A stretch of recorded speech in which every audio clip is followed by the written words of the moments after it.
Hey everyone, and welcome to a brand new video. 2 hours of horror stories. I hope you all enjoy them.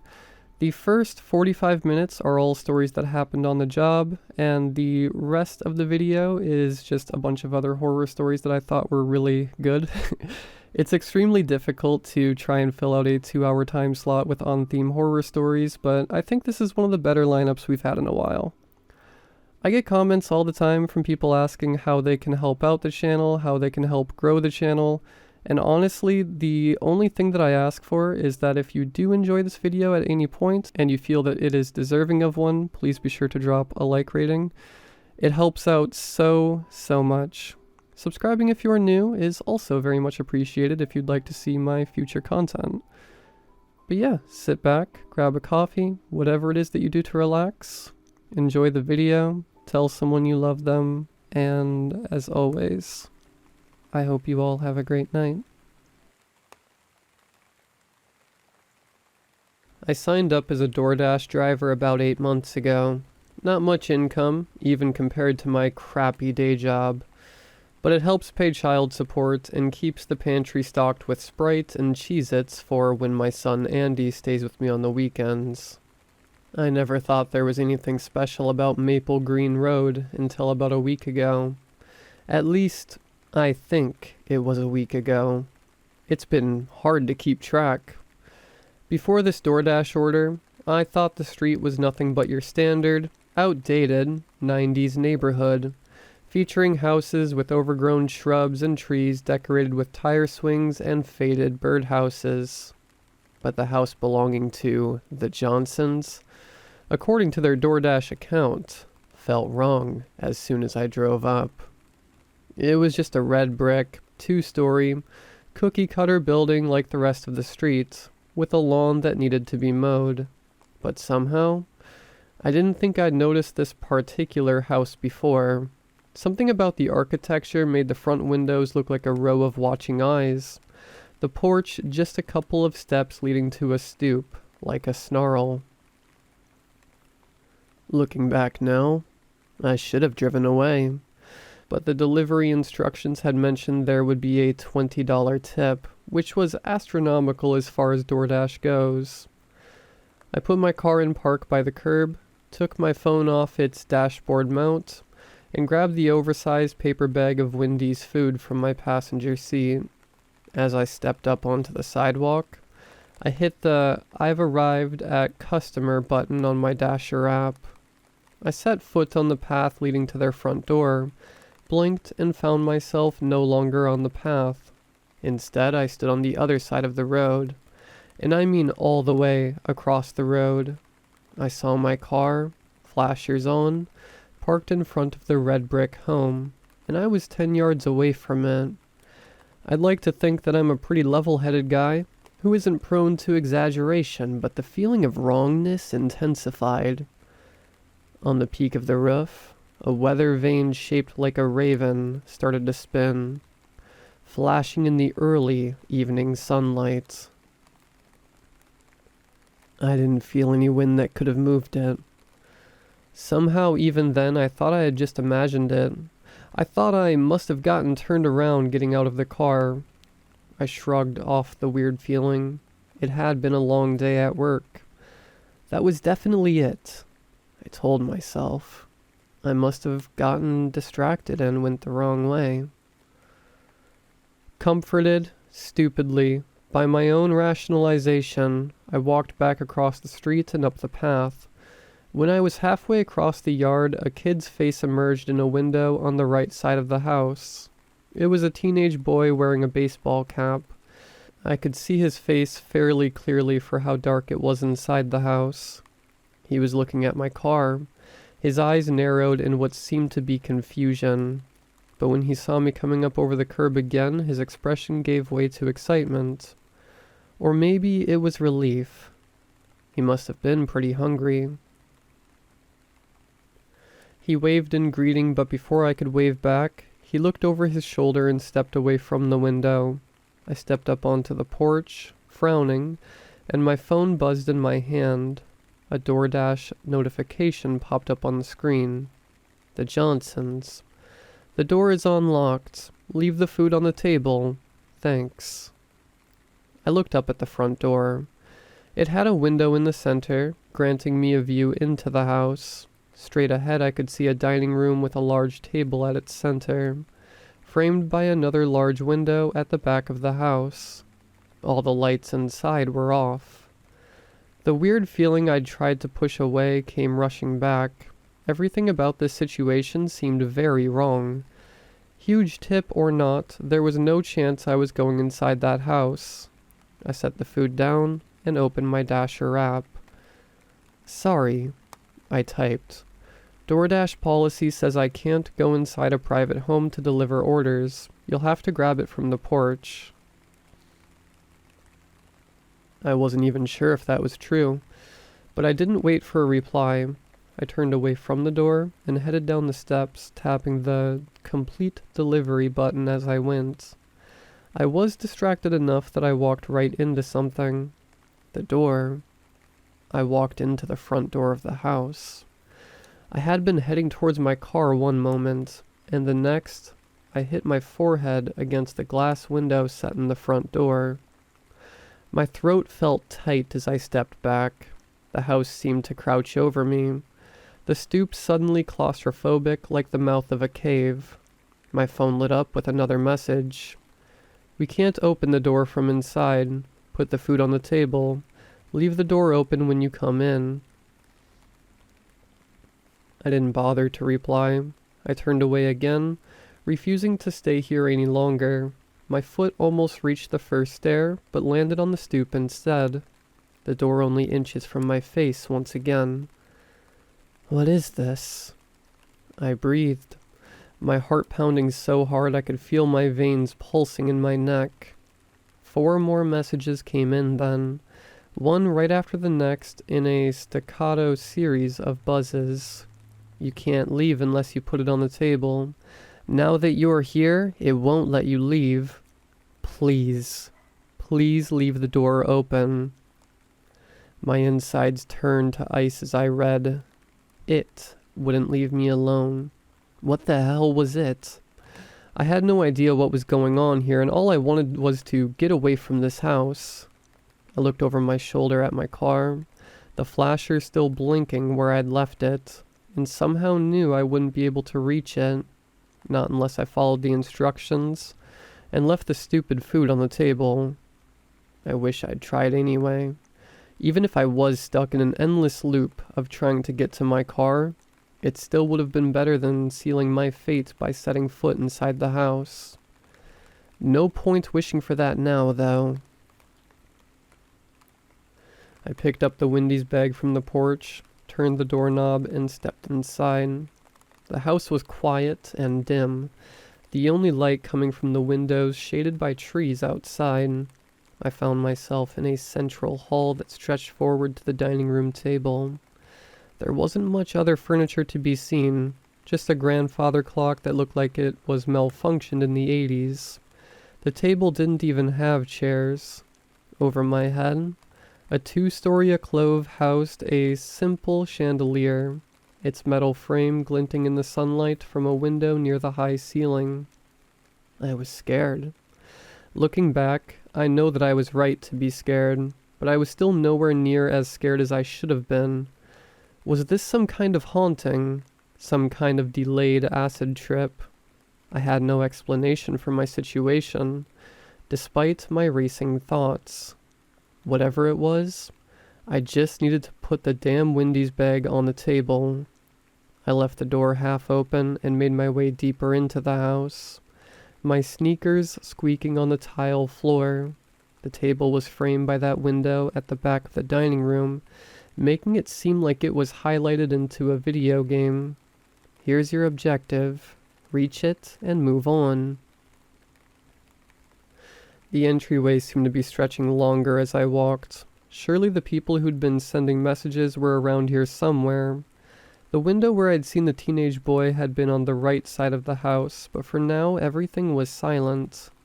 Halfway to the dining room, another darker hall led off to my right. It seemed like it might lead to bedrooms or offices, but I couldn't see anything more than smooth walls and shadows. I couldn't even make it outdoors. I had almost reached the table when a scent caught my attention. I hadn't noticed it when I first came in, but it was a little sweet, a little metallic, and a lot like... Something wet dripped against my leg. It slid from below the hem of my shorts along my calf. In the dim light, the wet streak of my leg was a red so dark it almost looked black. It was coming from the Wendy's bag. Blood, sticky and wet, and soaking the bottom of the paper bag. I knew there was normal food in there. I'd smelled it during the entire drive from Wendy's. The stuff dripping was probably a busted ketchup packet, or some burger grease, or, deep in the house, a door closed. My breath hitched in my throat. I ran the rest of the way to the table and tossed the bag onto it. It puddled onto the cherry wood surface, the bottom thoroughly soaked. The light coming through the big dining room window was getting darker. Were those stars in the sky outside? Hadn't it only been 5:30? It was July. It shouldn't have been getting dark yet. It didn't matter. I was leaving. I stepped back from the table but couldn't pull my eyes away from the paper bag. The blood had spread, masking Wendy's grinning face in a film of red. For the last time, my phone buzzed with a burst of messages. Leave. Run right now. And leave the door open. Leave. I shoved my phone in my pocket and ran. The front door was still half open, giving me a clear path to my car where it sat, flashing its blinkers by the curb. The paper bag crunched on the table a dozen steps behind me, and at the same time something else darted out from the hallway to my left. I yelped, but it was the kid I'd seen in the window, wearing his baseball cap. He grabbed my hand and pulled me towards the half-open door. "Run," he said, his voice hoarse, as if he hadn't used it in months. "Well, it eats the food. We have to go before..." Something plopped onto the floor in front of us. The Wendy's bag, torn, soaked with blood. The kid ground to a halt, and I nearly barreled over him in my attempt to stop. He was looking up. I followed his gaze. In the dim light of the alcove above, where the window was now darkened and the chandelier barely visible, something was looking down at us. Something with a confusing mix of shapes, slick curves like the frames of chairs forming ribs, the bloated swell of overstuffed couch cushions forming lumpy sides, the glinting points of a dozen kitchen knives and silver forks forming jagged teeth, and bones, human bones, sticking out at odd angles. The kid had time to make a brief, strangled groan. That was it. And then the thing overhead moved in a flick of motion. A tendril made of twisted bed sheets snapped towards us and hooked the kid around the throat. He screamed as it yanked him up, and as I stumbled back, knives thunked into flesh. His screams stopped. The entire house creaked. Somehow it sounded pleased. The thing began squelching and crunching over my head. Eating. I darted for the door, but as I reached for the handle to pull it the rest of the way open, it slammed itself shut. The grandfather clock on the wall clanged once. Somewhere deeper in the house I heard doors opening and slamming shut. The house was laughing at me. I grabbed the handle and tried to turn, but it wouldn't budge. It wasn't even locked. I could see that the deadbolt was open, but the handle was just fixed in place. I was trapped. Overhead, the creature made a sound like chairs scraping across the floor. I made the mistake of looking up at it. The thing's legs uncurled from the chandelier, made of wire hangers that seemed too flimsy to support its bulk. It stabbed its feet into the drywall and lunged towards me. I dove. Sheets brushed against the back of my calves, warm and wet and sticky. I scrambled into the dark hallway and sprinted as fast as my legs would carry me. The hallway seemed to stretch for dozens of yards, more distance than should have fit into the home that I'd seen from outside. My lungs burned, my breath rasping through my throat, but I ran until I crashed headlong into a door. I breathed a prayer of thanks as it opened, then slammed the door shut behind me. I looked around for furniture I could shove against it, but I was in a small bathroom, and nothing was here except the toilet and vanity anchored to the wall. In the space next to the toilet, a window looked out to a darkened street. I could see my car parked by the curb. Its flashers would keep going until its battery died, and it would sit there until some neighbor called a tow truck and had it pulled away. I think it's been a week since I got here. I'm not sure why that creature can't seem to reach me in this bathroom, but I've hardly attempted to leave. The bathroom window won't open or break, and the only time I managed to reach the front door, the knob still didn't budge.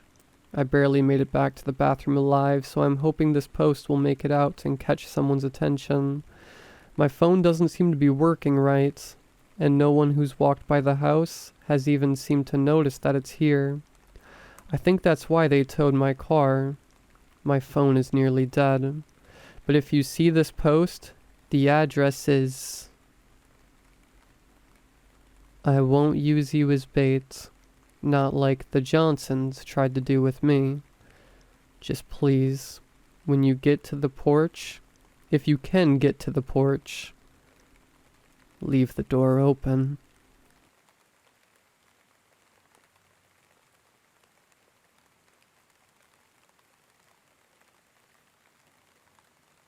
I'm not a huge fan of my current job.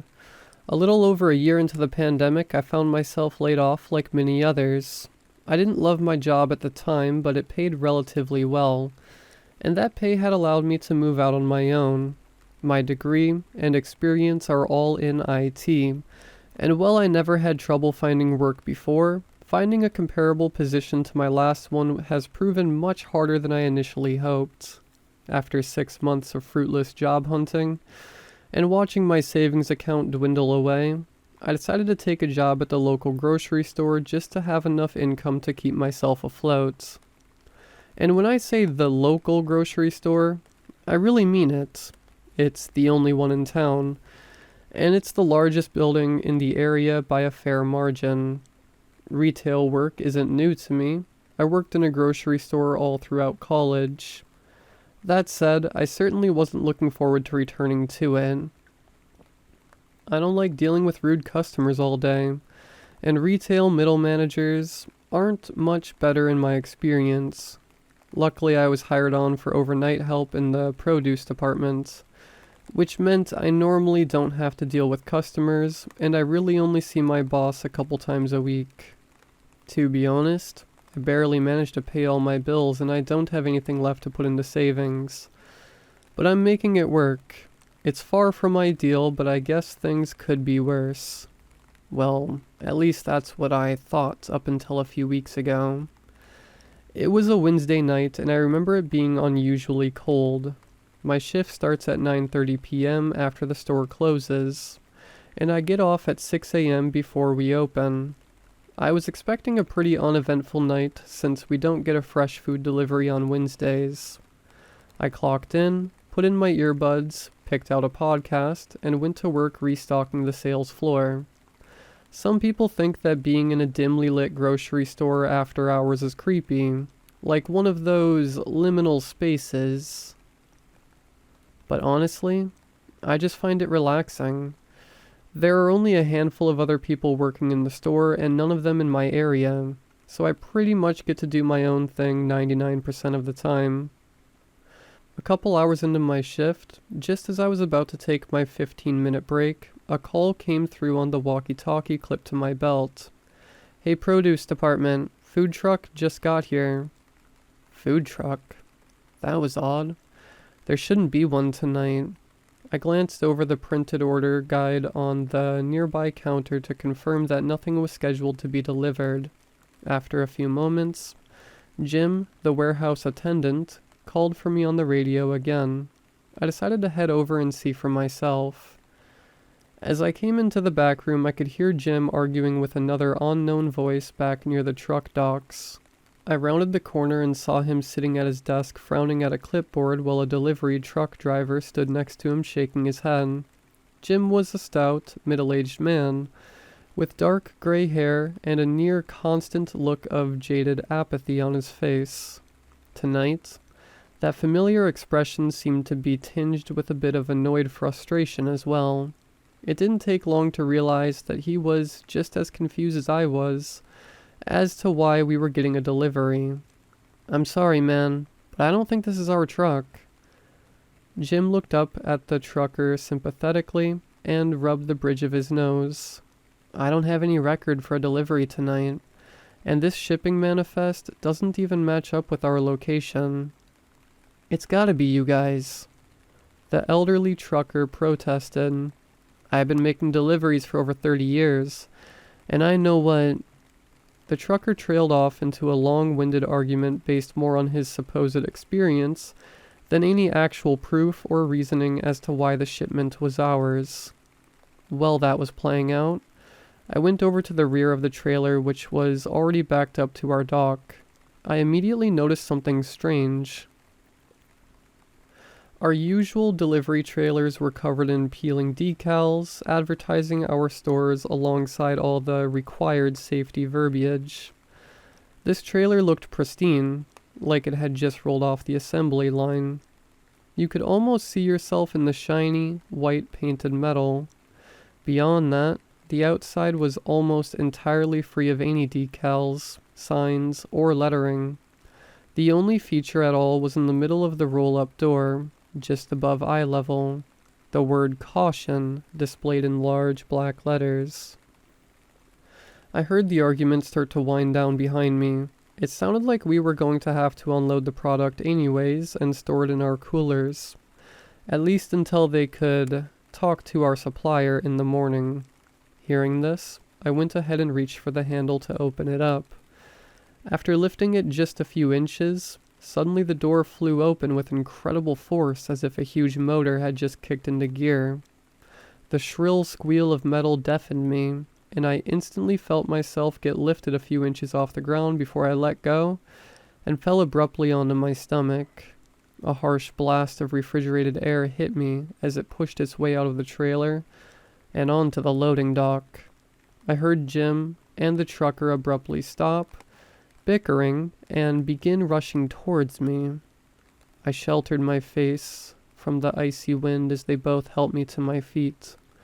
As I dusted the front of my apron off and repeatedly assured them that I was okay, I naturally turned my attention back towards the open trailer.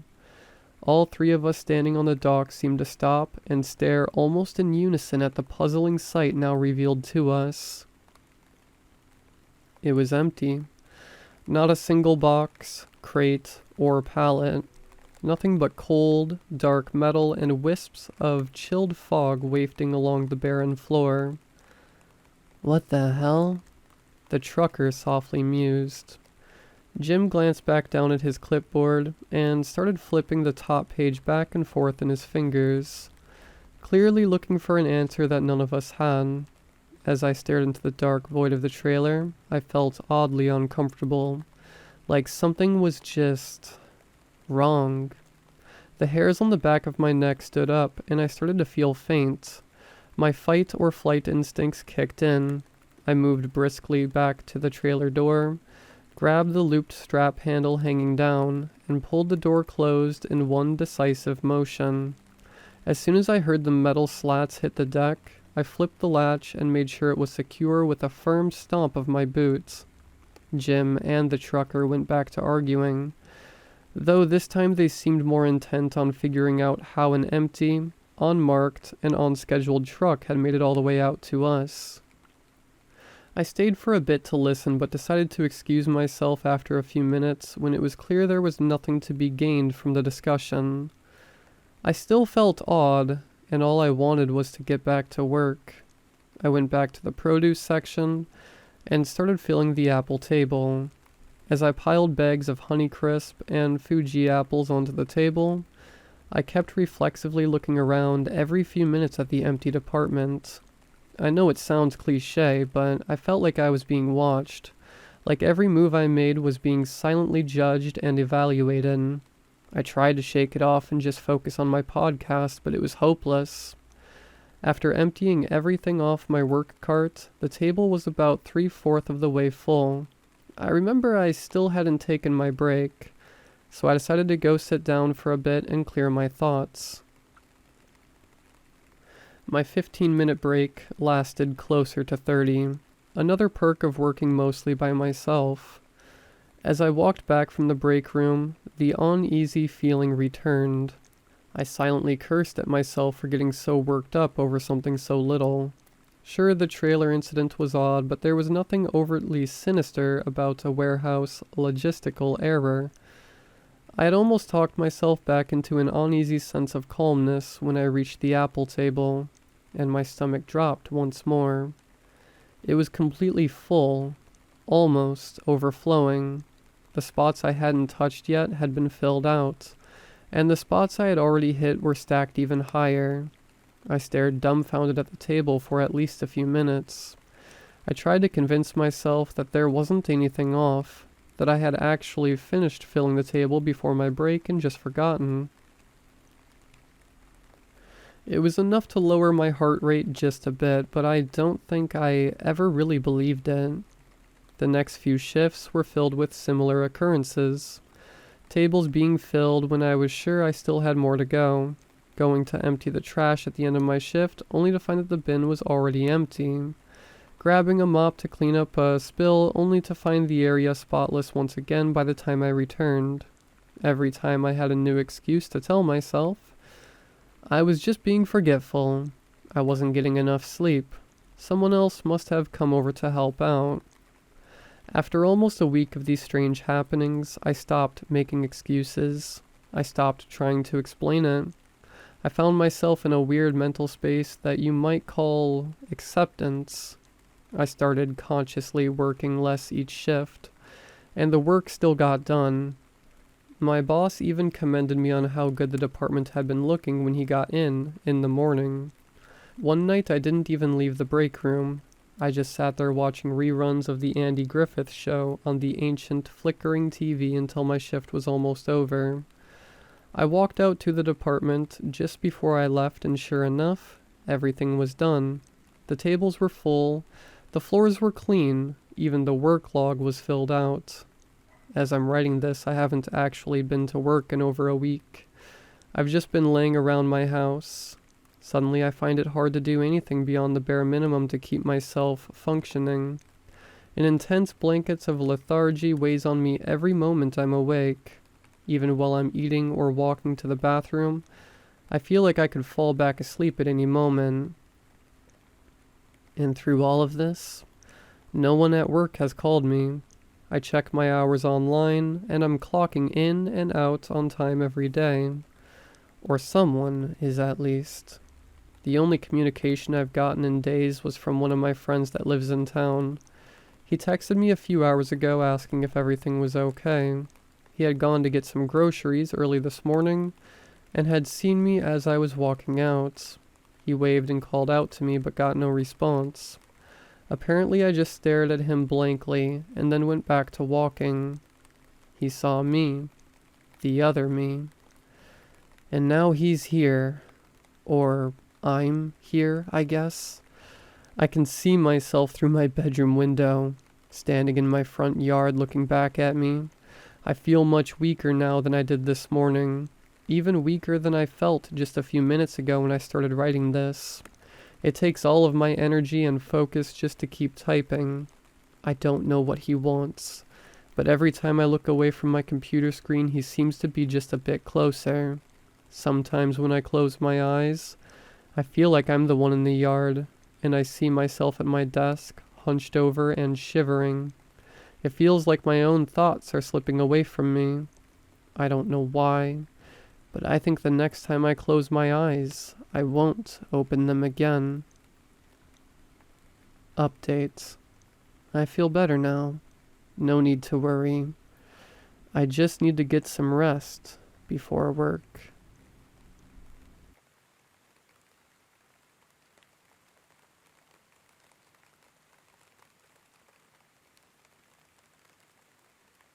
Alright, I'm not even sure how I should start this, but here we go.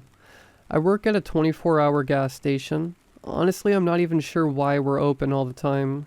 The gas station sits right off a hardly busy road. The only average visitors are truckers, locals in need of milk at midnight for some reason, and people visiting that lose their way or have car troubles.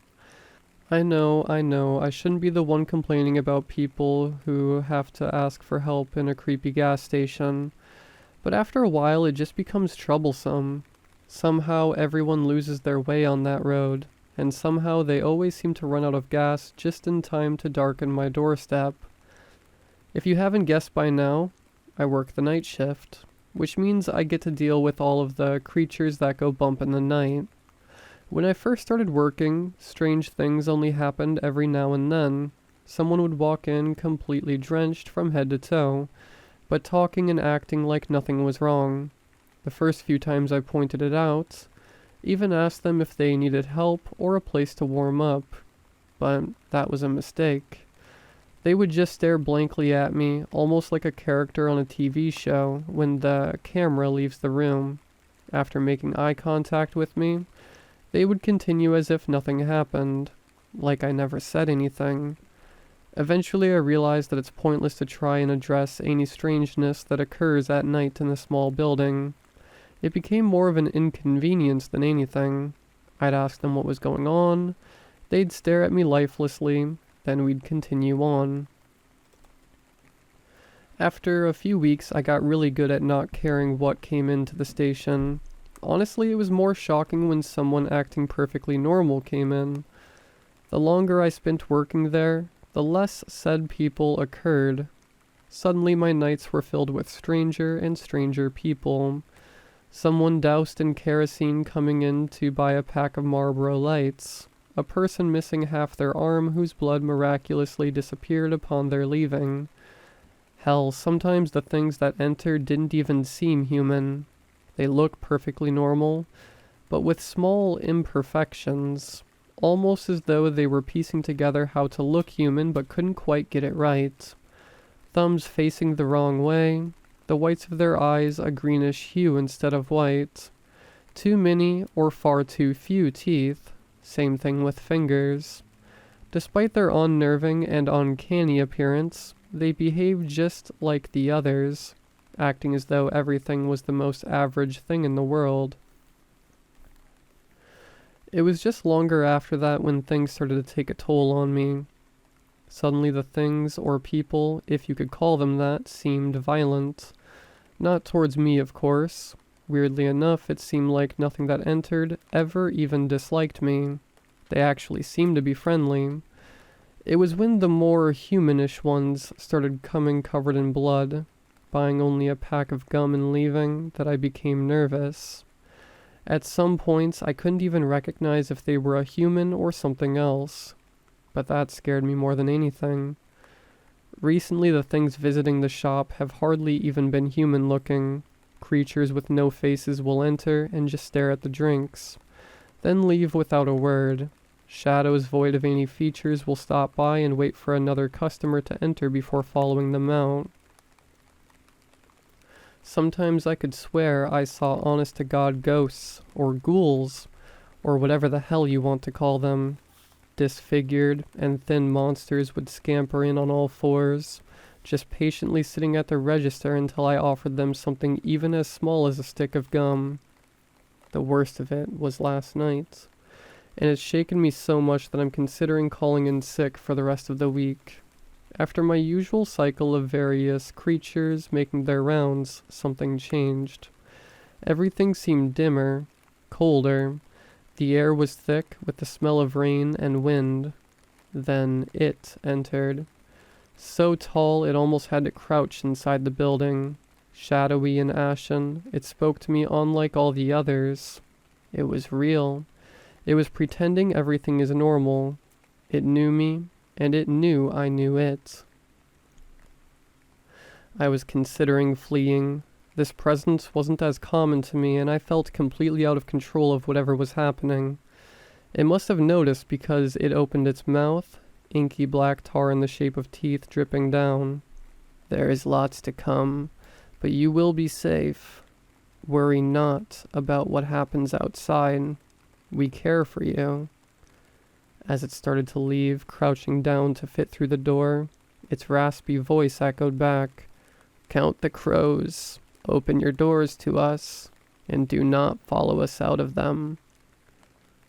What do I even do? Ever since that night, I've been having such vivid nightmares. When I fall asleep, I'm suddenly back at work, yet I wake up in my bed. Everywhere I go, I see crows. Am I just noticing them more now? Are they hurting people? Do I have a moral obligation to step in? Could I just sit back while these creatures terrorize others? While I just sit in the safety of the gas station? Do I go back to work? I've never even met the owners. I have no one to ask or talk to about this.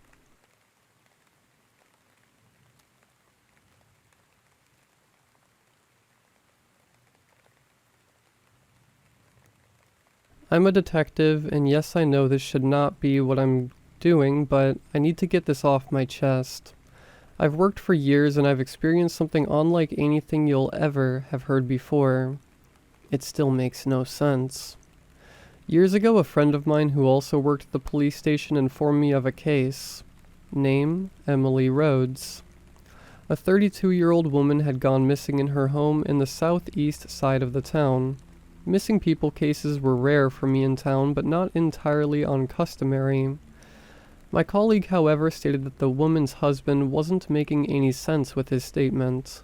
Me being me, I decided to go see this man for more clarity on the event, even though it wasn't my case. I approached the door of the man's house and knocked firmly.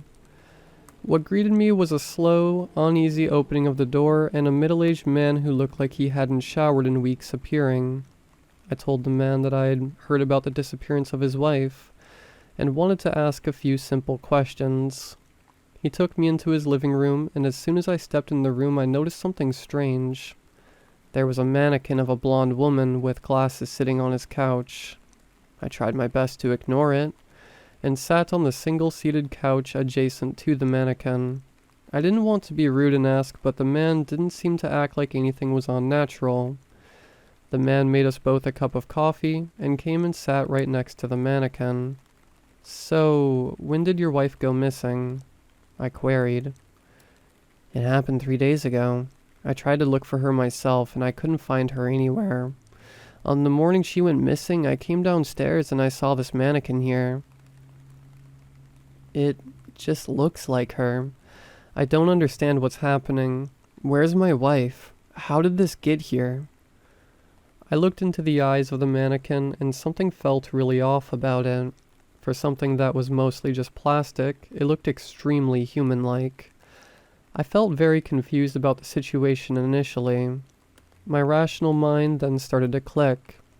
In an attempt to make sense of the encounter, I assumed the man was crazy.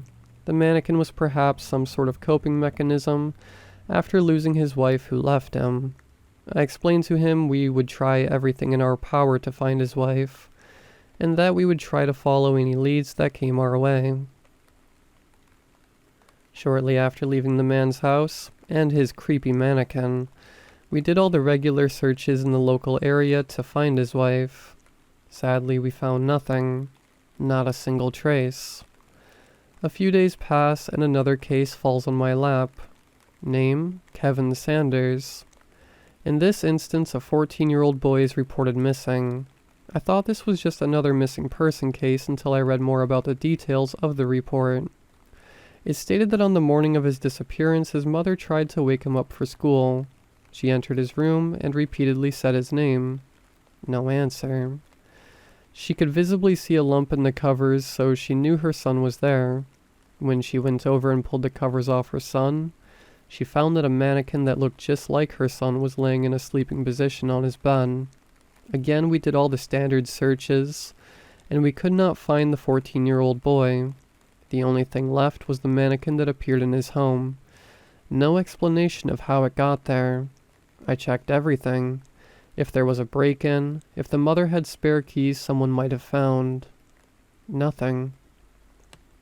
Naturally, we took the mannequins in for evidence. We had 2 of them in our collection now.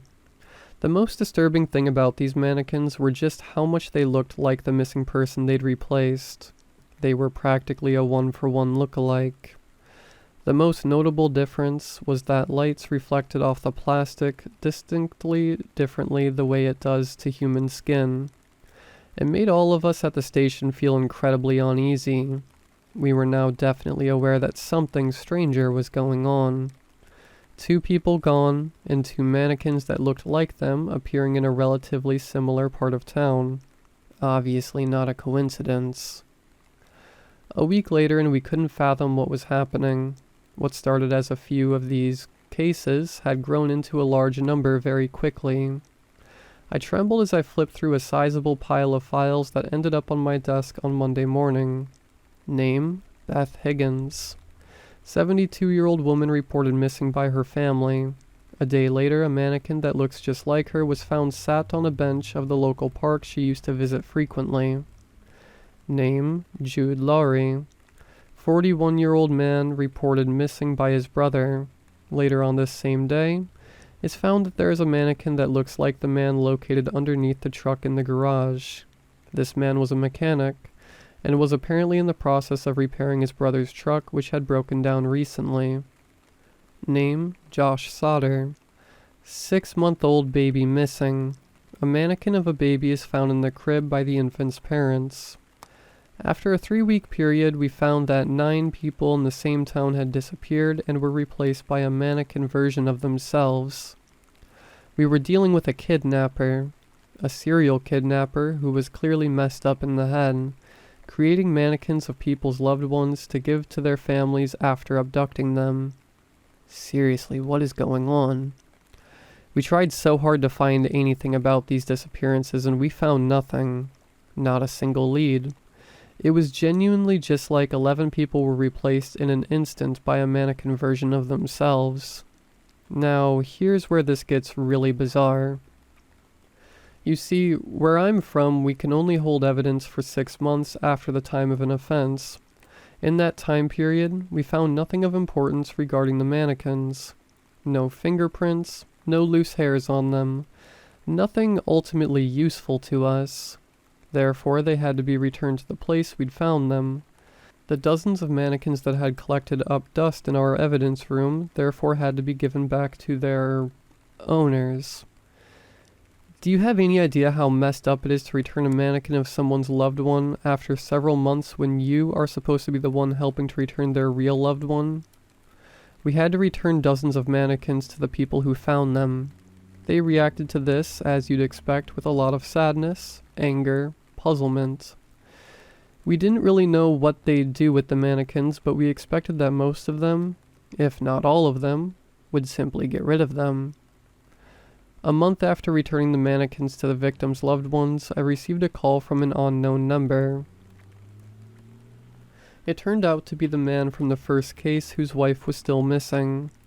He sounded rather panicked and was mumbling every other word conveyed. He told me that he put the mannequin in the attic, as he understandably couldn't stand the sight of it. On one night, he went into his kitchen before he was about to sleep to get a glass of water. He entered the gloomy room and promptly turned on the lights. When he looked across the kitchen, he jumped backwards and fell to the floor. The man said that the mannequin of his wife, the mannequin that he put in the attic, was standing over the kitchen sink. It just stood there utterly lifeless, however its arms had changed position, and it somehow had a cloth in its hands. It looked like the plastic humanoid figure was about to clean some dishes. Stupidly, I downplayed this at the time because I thought this man was just insane. When I visited him, everything about his mannerisms told me this was the case. A day after, I get another call. This time is from the mother of the 14-year-old boy who informed me she did something similar with her mannequin. It was put away in the garage with the intention of destroying it, as it reminded her of her missing son, which made her extremely depressed. Over time, she'd forgotten that she'd even received the mannequin again, as she almost never went into her garage for anything. She came home one evening and opened the door to her lonely house. The mother screamed as she was greeted by the mannequin of her son standing right behind the front door. Again, the mannequin had seemingly changed its figure. The mother said that when she opened the door, the mannequin of her son was stood in the open hallway pointing directly at the door, directly at her. She looked into its eyes and said that she felt a level of fear she'd never experienced before. When I interviewed her after, she said it was though the spirit of her son was shaming her for letting him get abducted at such a young age. When we checked her home, the mannequin was indeed in the position she claimed it was. All of a sudden, it was like these pieces of plastic had minds of their own. Multiple people from previous cases said that the mannequins of their loved ones were moving on their own accord. In the police station, we now believe that the kidnapper, after many months of inactivity, had returned to yet again mess with the loved ones of the victims. This was a trend in the actions of this deranged psychopath. One of the people said to us that they were in the kitchen making a late evening meal. Halfway through making some chicken teriyaki, they glanced over at the open door to the living room. To their horror, they saw the tilted head of the mannequin of their own sister peering around the doorway. The only thing they could see was the head of the mannequin leaning around whilst the rest of the body was concealed. It was like the mannequin was menacingly watching her sister cook this meal. This made her scream and run out the back door before she told us about this. The last call of the week was perhaps the most dangerous and unsettling of all the stories we'd heard about the mannequins. Remember the brother of the mechanic I mentioned earlier? He too found that the mannequin of his brother was moving around their home when he wasn't looking. It scared him so much that he took the mannequin outside and tried to burn it. Burning plastic isn't exactly effective, however he was able to completely disfigure the mannequin and left its tatters in the garden.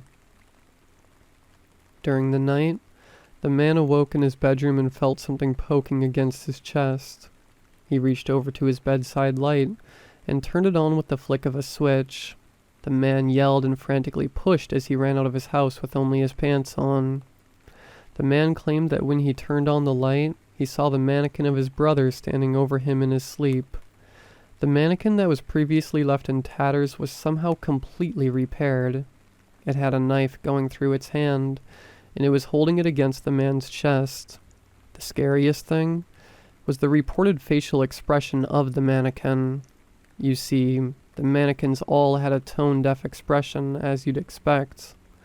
When the man turned on the light, he said that the mannequin had lowered its head and looked directly into his eyes with the knife on his chest. It didn't have a tone-deaf expression. Instead, it displayed an emotion of anger. This man saw the plastic face of his own brother looking down on him, as though he despised him more than anything else in the world, almost like it hated the fact that the brother tried to burn the mannequin and wanted revenge. We knew that we needed to take the mannequins back into evidence as soon as possible. The cases were officially being reopened. Before we could do this, all of the mannequins on what appeared to be the exact same day had disappeared. They were never seen again. We had just set up a variety plans to catch the kidnapper too. This included newly set up CCTV footage to capture who this person was. The disappearance of the mannequins, however, meant that the kidnapper also went back into hiding. To this day, I'm left with night terrors about these cases. You have no idea how much it hurts to see these people so upset and you essentially can't do anything. I'll never be able to shake this feeling off for the rest of my life. The people who disappeared before the arrival of the mannequins have been missing for years.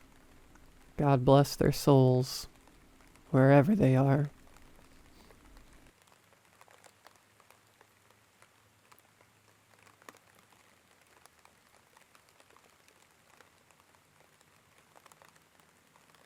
Last week, my friend Alex started to exhibit symptoms of, well, let's call it an unusual skin condition. On Monday, during our econ lecture, he complained about small bumps and blisters forming on his back. I brushed it off and reminded him that changing one's bed sheets every 6 months, along with an irregular hygiene schedule, the man smelled like he needed a shower then and there, could do that to a college frat boy. Ignoring my stab, as if he'd barely recognized it, his attention focused on something else entirely. He said the bumps felt and looked a bit like chicken pox. Have you had chicken pox? I asked him, as childhood memories of small, red, prickly points bedazzling me and my siblings' skin blushed into my mind. Picturing an adult having chicken pox felt out of place, the word itself so closely tied to childhood. Like a grown man crying as their ice cream fell on the floor. Of course I've had chicken pox, Alex replied. Why else would I compare this to chicken pox? Well, maybe it's something else then. Alex was obviously annoyed at me, but couldn't help but chortle out a laugh through gritted teeth. The next time I heard from Alex was on Wednesday. He texted me that he'd be ditching class that morning to go see a doctor. He wasn't the type of guy to visit any medical professionals, let alone a doctor. Once he'd broken 2 of his fingers playing basketball, and he'd just taped them up for a month and waited for the bones to heal. Granted, both fingers did heal, but once they cocooned out of his homemade cast, materials, toilet paper, and duct tape, they pointed in different directions, the bones having healed in a curved pattern. When he got sick, he'd cite research concerning superbacteria, which would, according to him, ransack humanity if we kept prescribing antibiotics for everything from common flus to random pains. And of course, he was correct, albeit also not. But that was Alex for you. In one swift sentence, he could go from well-informed and dignified university student to a baboon flinging stuff at the wall. So if Alex was going to a doctor, he'd have to be real scared. I wished him luck, and reminded him that it was probably nothing serious. On Friday, I hung out with him during lunch. We'd made plans before. After, he said everything went okay at the doctor's. As I carried my meal, a slice of pizza and a nondescript sweet bun, on a wobbly and twisted plastic platter, I spotted Alex sitting alone at a big, round metal table, the ones that were made for 6 or more people. His hands were under the table, and a hoodie, the same one he always wore, and by which I recognized him, veiled his face as he slumped forward on his chair. The lunch hall was packed, but it seemed like no one dared to sit next to him. As I approached the table, I realized why. Alex looked half dead, his skin pale and his posture constantly trying to nestle his body toward a fetal position. Although the baggy hoodie gave his torso a Michelin Man look, his arms and back made contact with the thick fabric, and those parts were bumpy, like he'd stuffed rocks of varying sizes under the sleeves and back side. Some of those rocks seemed to pulsate, moving independently of him. "Hey, Alex," I uttered unsurely, my voice immediately unveiling the concern I felt. Alex looked up and smiled, still keeping his hood on.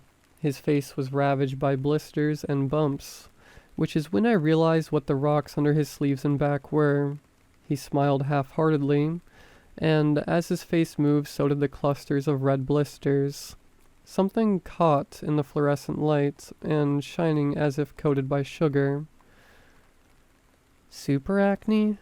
I thought. Immediately annoyed at myself for making a joke, even if it was only to myself. "Hey man, so whatever this is seems to be real," he said. "And I'm a real swamp thing now, I guess." I sat down opposite of him, noticing that on his platter he only had a bottle of water and a half-eaten apple. He looked like he needed about 17 Big Macs and 5 chocolate milkshakes. "Dude, are you okay? What did the doctor say?" I asked. Well, they don't really know what it is, Alex replied. He took a pause before continuing, his face forming a slight frown. I thought I saw pus leaking down his neck. I mean, they don't know what it is, but they said it shouldn't be too harmful. The spots started to get real itchy, like something was tickling the insides of my skin. The doctor prescribed this ointment that I need to lather over all the spots. That was fine until I got more and more of them. I woke up to like 20 new spots every day. And yes, you perv, I may or may not be lathered in the stuff right now, like a lubed up. I did always think you held a slight resemblance to, I replied, although the mood immediately rejected the joking atmosphere, even if Alex feigned a smirk. Have you gone back to the doctor, though? That doesn't seem normal, man. Alex gave a long sigh and burrowed his elbows on the table. The doc said there really isn't much to do right now, unless I come up with a fever or other symptoms relating to an infection or something. I should just try to rest and keep monitoring the situation. Sounds like BS. My words clocking Alex on the chin and grabbing his attention. I'm sorry to say this, but you look like hell. You need to go back there and not leave until they help you out. That's not normal. Even if I wanted to, they won't see me until Monday. They're only open for emergencies for the weekend. This is an emergency, I said. Not according to them, it's not. The frown started taking on traits of frustration. Fine, go to a private clinic then, I insisted. With what money? You know I'm broke. Alex argued and lifted his arms as if to show all the money he did not have. Man, okay, fine.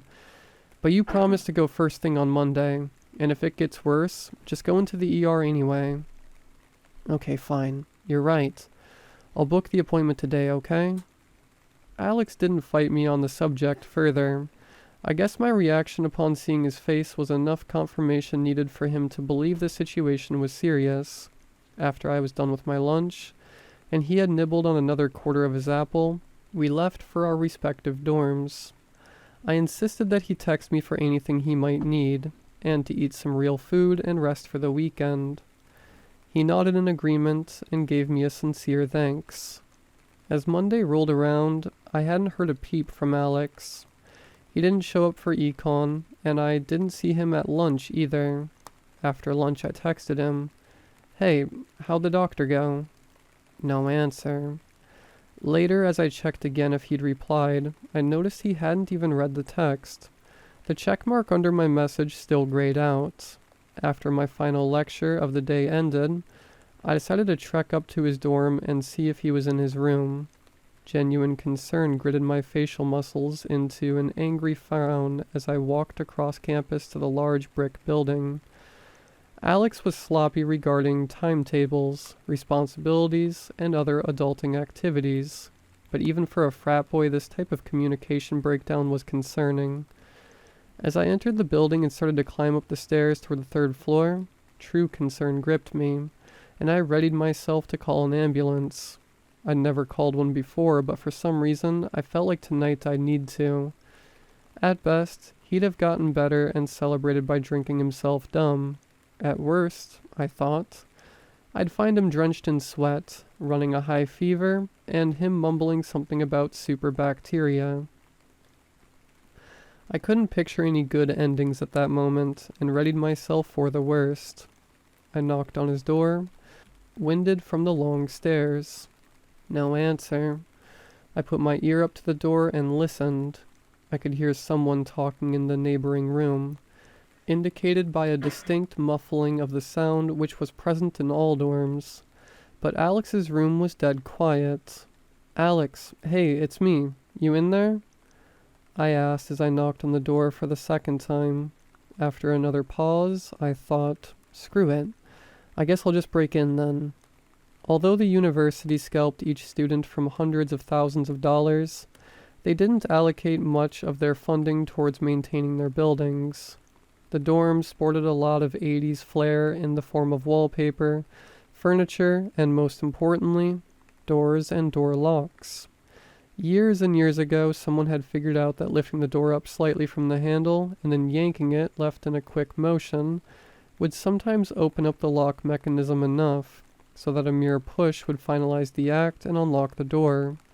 This secret wasn't particularly well kept, but it didn't seem like anyone was abusing the trick either. Checking the hallway for other students. None seen, some heard in their rooms. I lifted the door up from its hinges and pushed the handle to my left. Click. I slowly gave the door a push. The lock system crackled as if a phantom key had just been turned inside of it. The door opened and I quickly stepped inside, victorious over the 80s lock mechanism. The room was dark, the only illumination coming from the bedside lamp. I had to stand and wait for a few seconds as my eyes adjusted to the new level of lighting. I didn't dare take a blind step and stumble on laundry or beer cans, which usually resided in randomized piles across Alex's floor. My eyes relaxing into the brooding, inky light of the room, I saw a dark figure laid on the bed. "Alex, is that you?"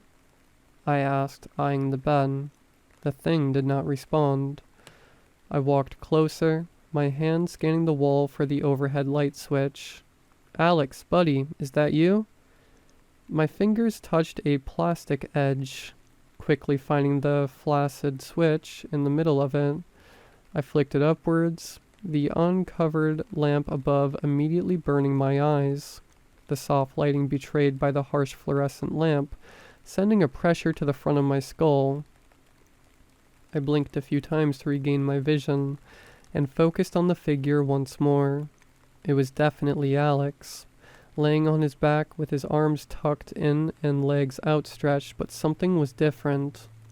Once I realized what he'd become, that this wasn't the Alex I'd last seen. A pit was protruded in my stomach, and I wanted to vomit out everything I'd ever eaten, just to clear and purify the insides of my body. His skin no longer had blisters and bumps. Instead, each under-the-skin bulb was blossomed into thick tufts of black hair that grew outward from inside his body. The hair protruded upwards in bulbous, curly strands, the texture reminding me of the hair that emerges during puberty, thick and dark. Beside each spot, the former blister skin had been ripped apart and left to hang beside the hair, like the spots had exploded and left a crater into the skin itself.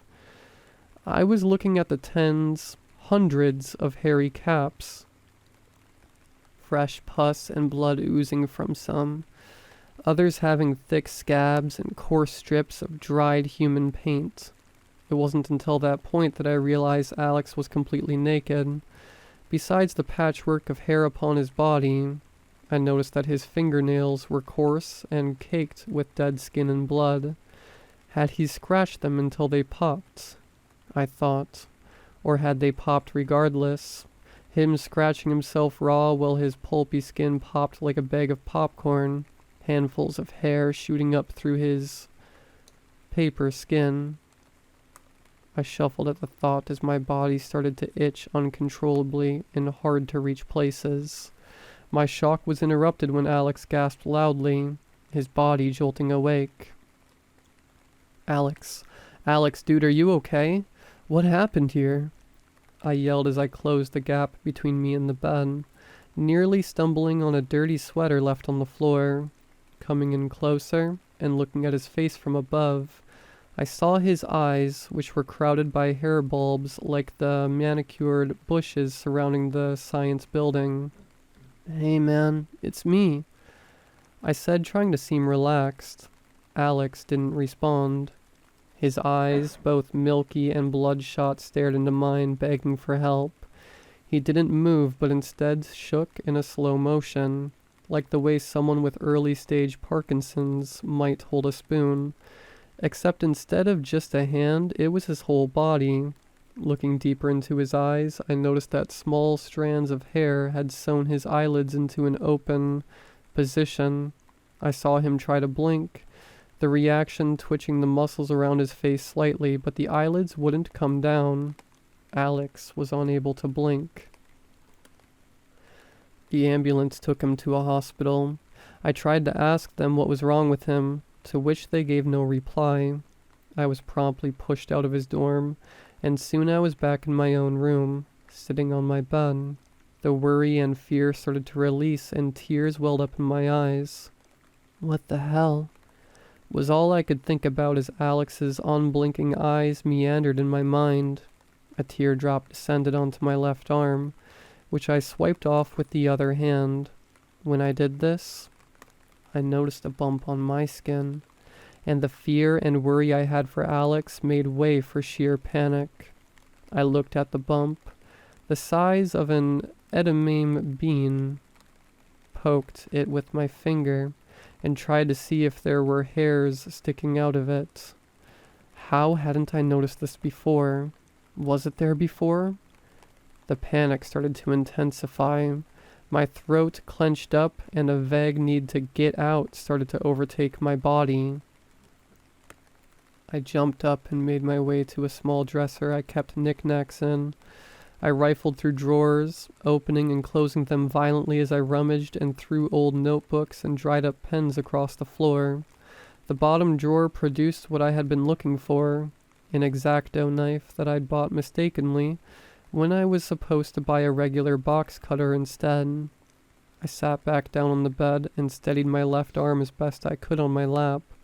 Using my right hand, I plunged the tip of the knife deep into the bump, dragging it across the small half globe, making a small incision into the skin.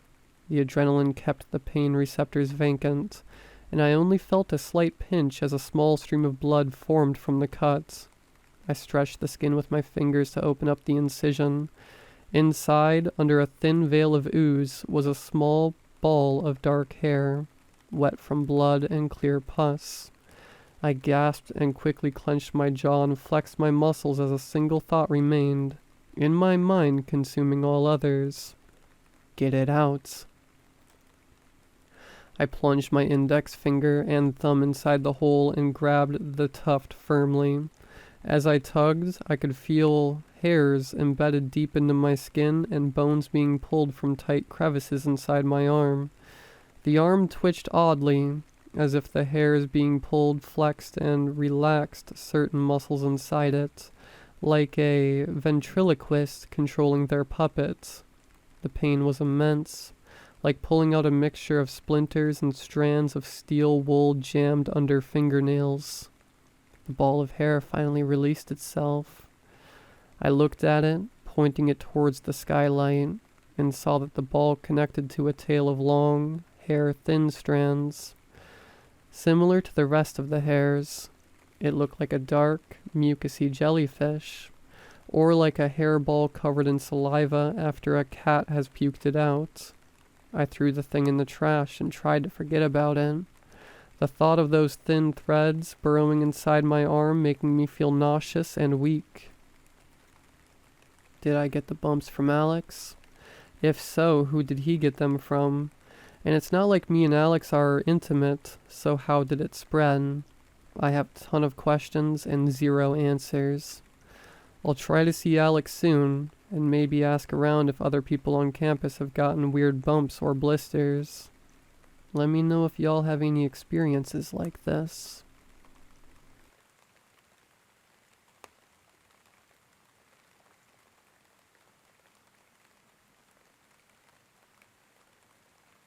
College was an agonizing 3 years for me. I was too lazy to sit down and study, so I was the guy who furiously turned the pages in his notebook with deep desperation in his eyes, trying to absorb as much information as he could before the exams. I knew I had to get a grip on myself sometime soon and learn to study, or else I would fail miserably. But that wasn't the case. Barely passing all my subjects, last summer I obtained my degree. Now, past the 3 worst years of my life, I was ready to hunt down a well-paying job and start my independent adult life. 2 months later, I was in my car, a suitcase with all my stuff in the back seat, ready to move back to my mother. Unable to find a job, I struggled with rent, so I had to make an embarrassing call to my mom asking for help. I couldn't ask for money, of course, but I asked her if I could stay with her for a while just until I found a job and could afford rent. She agreed immediately, and it seemed to me from her tone of voice that she was happy to have some company. She has been all alone since my dad died almost 2 years ago. I didn't have any siblings, and most of our relatives lived too far for frequent visits. When my father died, I promised to visit her often, seeing how lost she was without him. Unfortunately, that ceased after just a few occasions. I was always angry at myself when I postponed it, but not too much to make the trip after all. Now we could spend all our time together. Not that it could make up for my lack of visits. It was well in the afternoon when I arrived. I pulled up the driveway, got my luggage, and headed inside. I entered the front door and stopped, just taking in the sight of my childhood home, which I hadn't seen in almost 2 years. It wasn't all that long ago, but I felt a sense of nostalgia. I let go of my bag, which landed on the wooden floor with a heavy thud, wondering where Mom could be.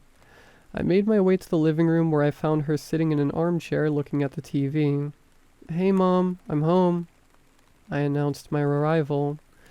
I glanced at the TV, walking towards her, interested in what she was watching, so immersed that she didn't even hear me enter the house. The TV, however, showed a blank screen. Finally, she seemed to notice me as she stood up, turning her attention to me. She seemed preoccupied as she gave me a weak hug and said hi. "Hey, your voice is a little raspy. You're not sick, are you?" I asked, a little concerned. She reassured me that everything was okay, and she was as healthy as ever. As I went up to my room to unpack, she went to the kitchen and prepared dinner. I told her it wasn't necessary, and that she could just rest, but she insisted. Putting away my belongings shouldn't have taken long, but something from my old bedroom distracted me every 5 minutes. Every time I found something, I sat down with it, remembering the good times, as if they happened a long time ago, and not just a few years ago. As I sat down with a picture that showed me and my parents at my 10th birthday party, I felt an odd sensation. I could have sworn someone was watching me. The feeling was so strong, I could almost feel the gaze on my back. I looked around the room, trying to calm myself down. It was a pretty stressful time in my life, and it seemed my brain started to tire. I considered skipping dinner and going to sleep, but I didn't want Mom's work to go to waste. And I had one other thing to do while I waited. I sat down at my desk and picked up my phone. "Hey man, what's up?" Danny spoke. Danny was my best friend. We met in elementary school, and as the two troublemakers in class, we quickly bonded in detention. People always told me these early friendships were never lasting, but our friendship was as strong as ever, nearly 2 decades later. "Hey, guess who's back in town?" I asked. "No way. Mr. Big Shot Engineer finally showed his face again, huh?" "Shut up, okay? I'm a bit lost at the moment." "So what? You need me to jump in and save the day? You know I'm ready." He laughed. "No, it's cool. I just wanted to see if you had some free time to hang out or something." As our conversation continued, I was nonchalantly spinning with my chair, looking at nothing in particular when I noticed my door. In the gap of the slightly ajar door was my mother's face. She was looking right at me. As our eyes met, she quickly disappeared. Being so weirded out, I was probably silent for some time as the yells of Danny were what took me back. Quickly ending our discussion, I went downstairs. It was pretty weird, but I surely overreacted. She probably came to get me for dinner and didn't want to disturb me while I was on the phone. Probably. As I was walking to the dinner table, I asked her about it. She pretended like she had no idea what I was talking about. Now it was really weird. Looking down and glancing at my dinner made everything much more bizarre. My mom allegedly cooked for hours, and on my plate, there were simple scrambled eggs. Scrambled eggs with shells in them. Mother wasn't a world-famous chef or anything, but she wouldn't make a mistake like this. Something was wrong. Now I was sure. While I thought about how to bring up the topic again, I hunted down the parts without shells in them. When I finally knew what to say to her, I was shot down almost immediately. I finally told her to go rest a bit while I washed the dishes. Feeling lost and uneasy, I decided to turn in for the night. On my way to my room, I said goodnight to my mom, who was once again sitting in front of the turned-off TV. The next day I woke up at noon. I was really tired if I managed to sleep 15 hours. I was going to meet Dan today. I didn't set an alarm because how could I be late for a meeting that was at 1 p.m.? Well, I managed to do it. After I was ready, I searched for my mom to tell her I'm off. When I finally arrived at the cafe we agreed to meet at, Dan had already ordered 2 coffees for us. Sitting down, I made my excuses, which he ignored, and asked how I was. Time passed quickly as we talked. We had much to catch up on. After we were caught up on each other's life, we fell silent for a while. "So what's wrong?" Dan asked. "What do you mean?" I answered with a question between 2 sips of my coffee. "You have this worried expression. You look like hell, to be honest." He chuckled. "You can tell me, you know." "I'm a little worried about Mom. It's nothing serious, or at least I'd like to think it's not," I confessed. "Is she ill or something?" Now he too had a look of concern on his face. "Yeah, I think so. It's nothing concrete. She just seems really disoriented, like she's confused all the time. I found her watching TV when I arrived, but it was turned off. I also caught her spying on me, and when I confronted her, she pretended like she didn't know what I was talking about." "Well, that's a little weird, but I'm not sure that means she's ill. Everyone has these kinds of days, when you're just spaced out throughout the day. But if you're that worried, take her to a doctor." "But that's the thing. She refuses to see a doctor. I just don't know what to do. She gets so angry when I mention it." "Look, what if you're right? What's worse? Her being upset with you because you forced her to see a doctor, or her condition worsening because she didn't get treatment in time?" "You're right," I admitted. "As always," he smiled. "I'll talk to her when I get home, and tomorrow I'll take her to the doctor, even if I have to drag her away." The sun was already going down when we said our goodbyes. I told him I'll text him about how it went with Mom and went home. Dan was right. I didn't care if she would be angry. What mattered was her health. There was no time to waste.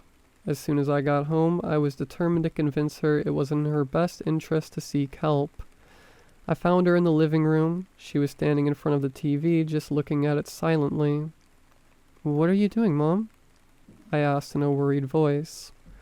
"Oh, I'm just watching TV, son," she said as she turned to me. She only turned her neck, her body still facing the TV. "But it's not even on." "Oh, is that so? I didn't realize."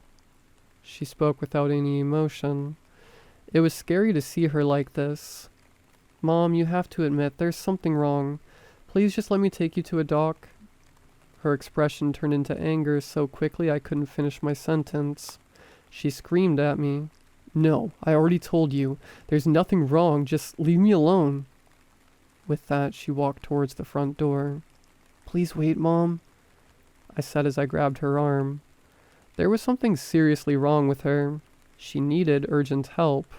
I couldn't just let her go. Strangely enough, though, I couldn't stop her. She pulled me along for a few steps as I tried to stop her with more and more power. She finally stopped and looked back at me. Her eyes were so full of anger, it honestly creeped me out. She escaped from my hold and stormed out the door. I called her dozens of times and left voicemails and texts, but no response.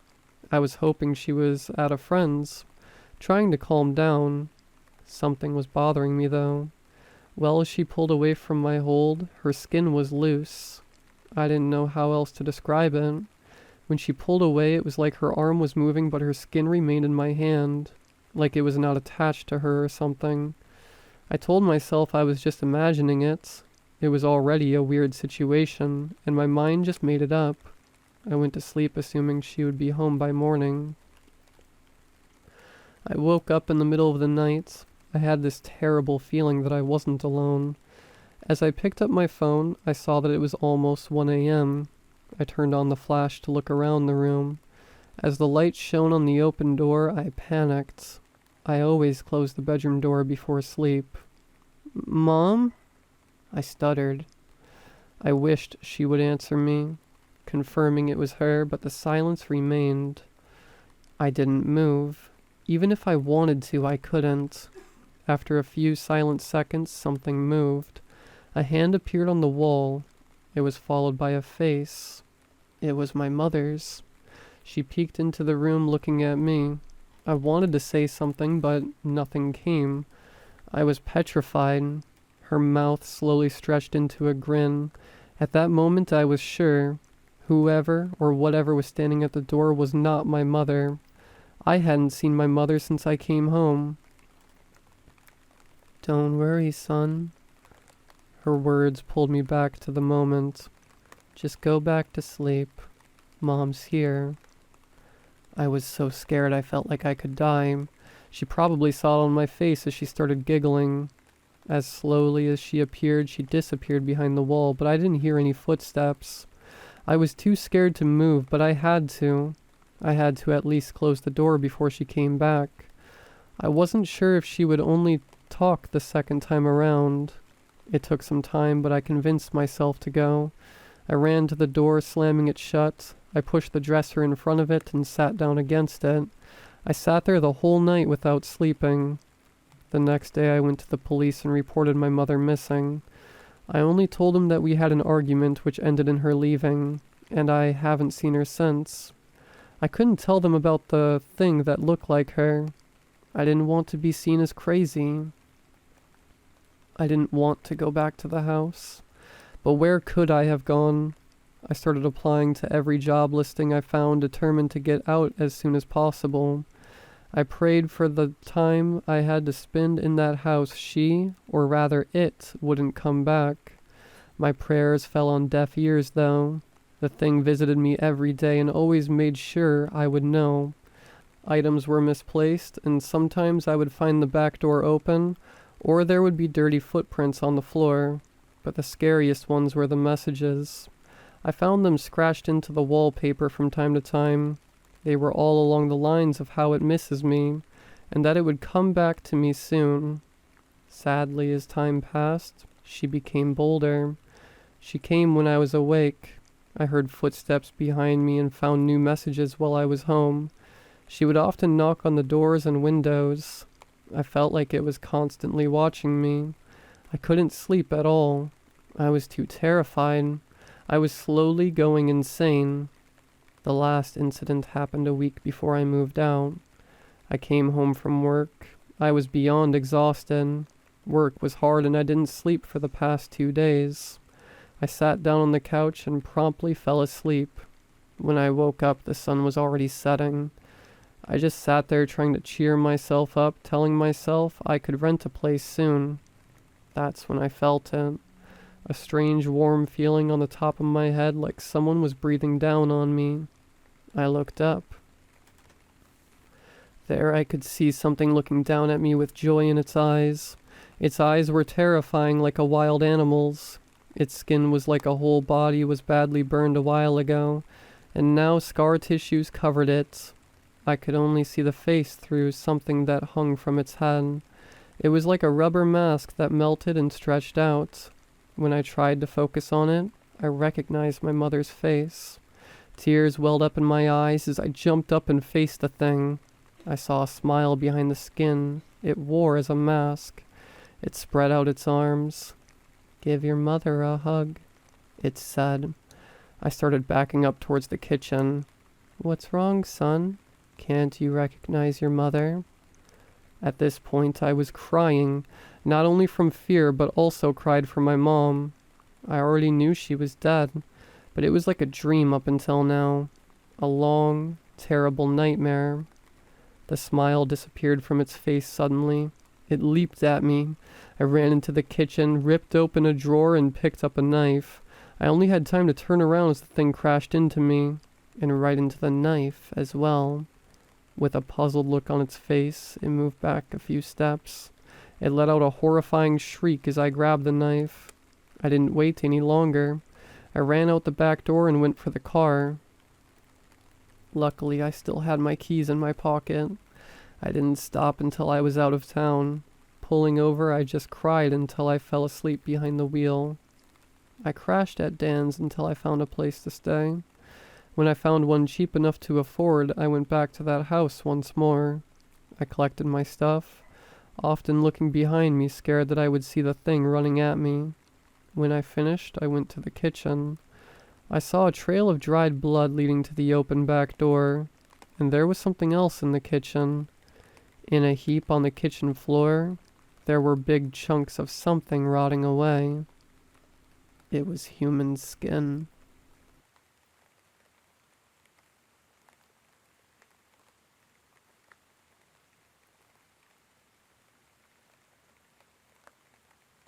People sometimes ask me if I've ever had any paranormal experiences, and I used to always laugh it off, telling them I haven't. I've never had any black-eyed children knocking on my door asking to be let in. I've never seen strange lights in the sky that move too fast to be planes. And I certainly have never had a spirit board put me in contact with the souls of the long dead. However, a few days ago I was visiting with my mother, and she reminded me of something very odd. Something I had seemingly buried deep within my subconscious mind. We were discussing my childhood, when out of nowhere she remarked, "I'm sorry we never let you go back to Jungle Land.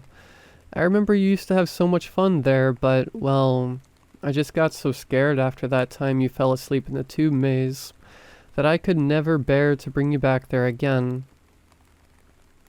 I was confused, not even remembering what she was talking about, and I asked her what Jungle Land was. She held up a finger, as if to say, "One moment," and then shuffled off to her bedroom, arriving a minute later with a photo album. She flipped through the pages, scanning each one before stopping and pointing to a specific picture. I looked over and saw myself as a young girl, perhaps 5 or 6 years old, smiling happily as I stood in front of a large indoor plastic play structure, constructed of multicolored interconnected tubes. I felt sick as I stared at the photo for reasons I couldn't fully fathom, and the room suddenly felt much colder. I thanked my mother for the opportunity to spend some time with her, and hastily made up some excuse to leave and walk back to my apartment. By the time I had slammed shut and locked the door after I got home, I had fully remembered the terrifying events that occurred so long ago. Jungle Land was a large family entertainment center in my hometown with an indoor jungle gym, ball pit, arcade games, and of course, a tube maze. I think they were planning to make it a chain, but as far as I know, there was only ever the one location. I suppose it just wasn't profitable enough to expand from there. I recall that the incident occurred when I wasn't much older than I had been in the photo my mother showed me, maybe 8 at the most. It was a weekend my mother had free, so she took me over to Jungle Land to play with some friends. Unfortunately, none of the friends made it, so instead I had to try my luck with the other children, all of whom were strangers to me. I wasn't a particularly outgoing child, and tended towards shyness and reclusion unless around my friends, so I was understandably frustrated by the whole situation. As I waited in the ball pit despondently, kicking around the multicolored balls in petulant annoyance, I suddenly heard a voice whisper to me from the direction of the tube maze. "Hey, what's your name?" I turned to look at who had spoken and saw a young boy, about my age, peeking his head out of the entrance to the maze. He was smiling at me. "Samantha, what's yours?" I asked cautiously, not used to talking with other kids who I didn't already know. "My name's Charlie. Nice to meet you," I heard him say, but though I could tell that it was the boy's voice, I didn't see his lips move at all. I giggled and asked, "Hey, your mouth didn't move. That's cool. How did you do that?" I heard the boy's voice again saying, "It's a magic trick. If you want, I can teach you how, but you have to follow me." He gestured for me to follow him into the tube maze. Excited to have a new friend and learn the magic trick, I eagerly followed him, quickly forgetting the sadness I felt only moments before. Childhood moods pass quickly, I suppose. I followed close behind my newfound friend at first, but as he continued climbing and crawling his way through the maze, I found myself falling behind. I've never been a particularly athletic person, and even as a young girl, still held that true. The winding plastic tubes seemed to go on forever with endless twists and turns. The smell of plastic was thick in the stale air, and I felt a little bit claustrophobic. Despite how busy the place seemed only minutes before, we didn't come across any other children as I followed Charlie deeper into the maze. After maybe 15 minutes, I started to feel uneasy. "Are we almost there?" I asked, a slightly whiny tone in my voice. "Almost there, I promise. Just one more turn," responded Charlie cheerfully. He was about 12 feet ahead of me down a long tube that took a sharp left turn at the end. As he rounded the corner and I lost sight of him, I became uncomfortably aware of how quiet everything was. Even without any other children in sight, I should have been able to hear laughter, the sounds of the arcade, and the crying of little kids in the distance, but there was nothing. Just my own breathing echoing in the cramped plastic tunnel. Something deep inside told me I needed to turn around and get out as fast as possible. I rotated as fast as I could in the cramped space and began steadily crawling my way back as quickly as I could, which wasn't particularly fast. My knees had begun to hurt from the continuous scraping against plastic, and my arms and legs were both sore from exertion. Despite the labyrinthine nature of the tube maze, I somehow seemed to know which way I had to go to get out. I'm very lucky to have a good sense of direction, even from a very young age. I started to hear sounds of other children in the distance, and I managed to find my second wind, quickening my pace out of a desire to get out of this tangle of plastic tubes as swiftly as possible. I heard something crawling quickly far behind me, and I felt an intense urge to turn around and see who my pursuer was. But I was worried that if I did so, something horrible would happen to me. The sound of crawling from behind me came closer and closer, and I began to cry a little from fear and tiredness. Finally, I saw the exit, and with a last burst of energy, managed to stumble out into the play area near the ball pit. To my exhausted lungs, the air conditioning felt like a mountain breeze. I looked back at the tube maze, but nothing had come out after me. I felt safe once again and started to calm down, my sniffling tears slowing down to just grateful breaths of fresh air. I noticed that all the other children were sulkily heading towards the exit, accompanied by their parents, and that the outside windows showed a red sky. As I pondered this, I heard my mother shout, "Samantha, where are you?" I looked up to find my mother running towards me before she scooped me up into her arms in a great big hug, kissing me on top of my head. I was quite confused, not knowing why she was so worried, nor why it seemed to be closing time when I'd only been in the maze for 30 minutes at most. "You've been gone for hours, sweetheart. What happened?" she asked, visibly teary-eyed. "I was in the tube maze with Charlie, but I got scared. He was going to show me how to talk without using my mouth." I replied simply. "She must have fallen asleep in there," said a bored-looking Jungle Land employee, who I hadn't noticed earlier. Good timing, too. It's time for y'all to get going. We have to clean the ball pit.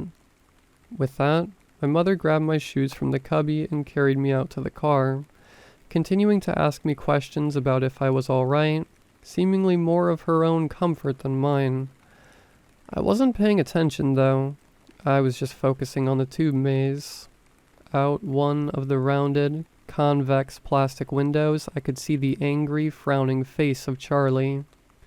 I had never seen such genuine hate in anyone's eyes before, nor have I since.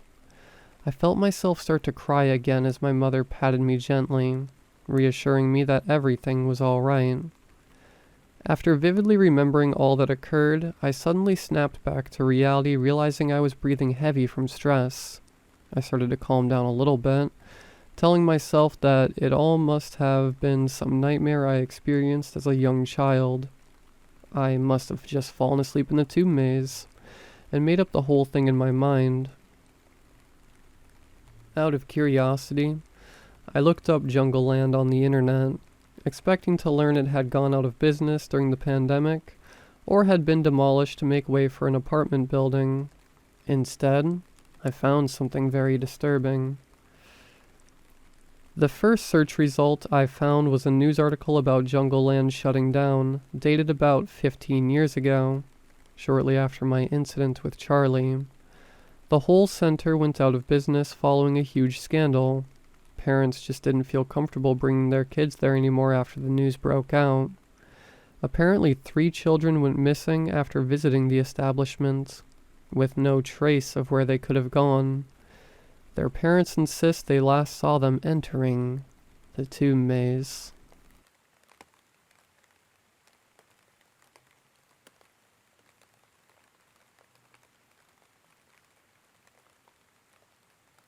As far as I can remember, me and Isaac have always been friends. I don't remember how we met. It was so long ago. According to my parents, he was adopted by the pastor as a toddler. One day, we just became inseparable. I glanced at the photos stuck to my bulletin board with colorful pins. They were photos of Isaac and I. Despite everything my parents considered a milestone, the two of us riding our tiny bikes for the first time, our first day in middle school, we thought we looked so cool. What a couple of dorks. Us passed out after a sugar rush on Halloween. Isaac's dad didn't let him go trick-or-treating, so I always shared my candy with him at the end of the night. My trip down memory lane was interrupted by my mom's voice yelling from downstairs. "Isaac's waiting. You don't want to be late for your first day." "I swear you grew like a foot over the summer," I said as me and Isaac climbed out of my mom's car. "Maybe you've just shrunk," Isaac laughed. He'd always been the tallest in our grade. We'd made a game out of betting on how long it took the school basketball coach to try and scout him. His silver bracelet shone in the sun as he ran a hand through his hair. I looked down at my own matching one. We'd bought them together, using money from our summer jobs. They were nicer versions of those cheap, broken heart ones that said "best friends" in some terrible font. "Oh, did you see Gabe?" I asked, noticing how he was still trying to fix his hair. "Listen, if you don't ask him out this year..." I was cut off by Isaac punching my shoulder. I dryly gasped, smiling despite the pain. "Shut up. I'll try and ask him to homecoming," he whispered. The two of us walked to the morning assembly. A sharp metallic whine filled the packed auditorium as the principal tapped his microphone. "Welcome, seniors. I know you're all really excited for the parties this year, but remember, don't stay out too late," the man said, a strained smile on his face. Normally, a small town like ours was pretty safe, but 3 years ago, people started disappearing. It had started with our crazy neighbor. He'd point his hunting rifle at Isaac, and I, if we ever bent a blade of grass on his lawn. As the years went on, the numbers went up to 2 to 4 people disappearing per month. The town-wide search parties were always fruitless, like the person had just been swallowed up by the ground. I felt something rubbery hit the back of my skull. An eraser. A look behind me showed the school's resident troublemaker, Brent, with a satisfied smile on his face. The guide chose someone new to pick on every year, and it seemed like it was my turn. Great. "He's only doing it because you didn't want to go to the summer bash with him. What a dick," Isaac scoffed, taking the eraser from me and snapping it in half, making sure that Brent saw. "I had food poisoning. I wasn't going at all," I whispered back, cursing my naive self for eating gas station sushi. Brent kept pestering me the following week, throwing balled-up papers with insults written on them, trying to take my lunch money, all that classic bully stuff. He's not very creative, Isaac said, biting into his dry cafeteria burger. I nodded, noticing a familiar guy approaching our table. Gabriel, I greeted, watching Isaac's ears turn pink. Charlie, he greeted back, tipping a non-existent hat. He turned to Isaac with a smile who, unlike an English class, tried his best not to look directly at him. It's a shame about Saturday, but text me when you're free, Gabe said, resting his freckled hand on Isaac's shoulder for a few seconds, before walking off to his friends. I turned to Isaac, who seemed to be analyzing the nutritional label on his Gatorade. The guy who you've been crushing on since 5th grade asked you out, and you said no? I asked. Isaac's brows were furrowed. He sighed. My dad says I can't be out at night. You know that, he said. It was true. His dad wouldn't let us have sleepovers at my house. We always had to be in Isaac's apartment right above the church. Not even for this? Can't you just tell your dad? I was cut off by Isaac slamming his hand onto the table. No, I can't. He spoke loudly. Isaac had always been a calm guy. I was worried. Something serious had to be happening. Sorry, can we just not talk about it, please? He asked, voice weaker. I nodded and the rest of our lunch break went on in awkward silence. Brent hadn't been at school for a whole week. It wasn't unlike him to skip class, but no one had even seen him on campus. He was reported missing by his parents that week. The usual routine began. Search parties in town and the surrounding woods always came back with bowed heads and flickering hope. He was a pest and a bully, but I couldn't be happy about him being gone. Isaac was sick. He hadn't been at school, and he'd stopped responding to my texts. I tried going to the church to see him, but the pastor ushered me away, saying that his son needed to rest. Something felt off. Isaac would occasionally get sick, but he'd be back quickly, and the pastor's nervous gaze didn't help. I knew where the extra key was hidden.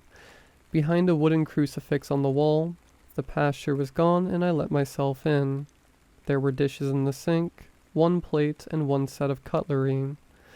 His room was completely empty, and not just because he wasn't there.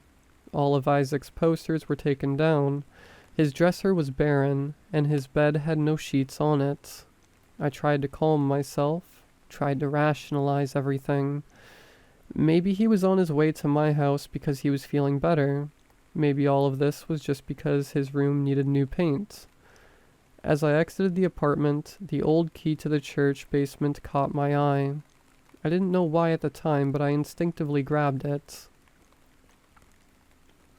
I'd never been in the basement before. Me and Isaac had tried to sneak the key to steal some communion wine. We got caught, and were both grounded. The old stairs creaked as I walked down, squinting in the dark. The basement was only 1 square room, with a bit of yellow light given by a hanging bulb. Half of the room was sectioned off by thick metal bars, and I could make out a silhouette behind them. It was Isaac, but at the same time, it wasn't. He still had his dark hair, but it was tousled and knotted. His long legs bent unnaturally backwards. They weren't legs at all. He had hooves like a goat. His skin was the same, but dark and coarse fur covered most of it.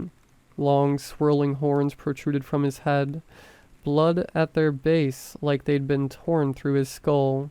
The worst part was his eyes. They weren't the warm brown ones I knew. They were completely pitch black. He looked at me. If he recognized me, he couldn't say it. All that came out was a low snarl. Somehow, I knew that he wasn't threatening me. He was begging for help. Quick footsteps sounded on the stairs. I turned around to see the pastor and my parents. My mom tried holding my hand as my dad sat me down on a chair in the corner.